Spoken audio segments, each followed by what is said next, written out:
टरफलांची गोष्ट आठवली.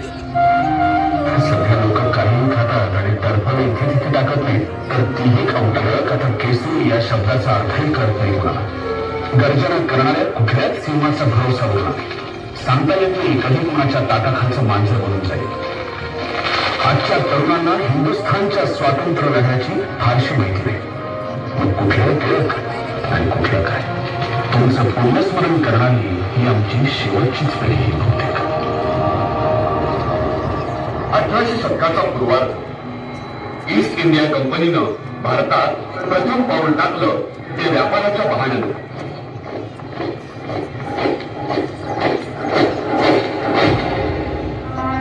पण काही वर्षातच ते पाऊल घट्ट रोवलं ते ब्रिटिश सरकारच्या स्थापनेनं.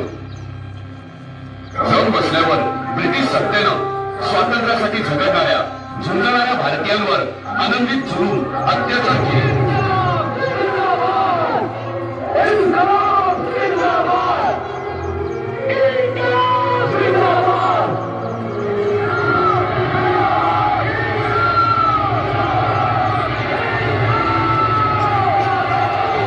पण या साऱ्याला पुरून उरले अंगात क्रांतिकारकांचं रक्त सळसळणारे लोकमान्य टिळक.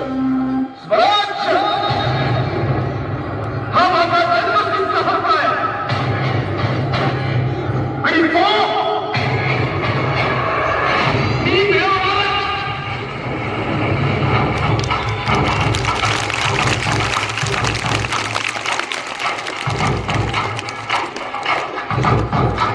स्वराज्य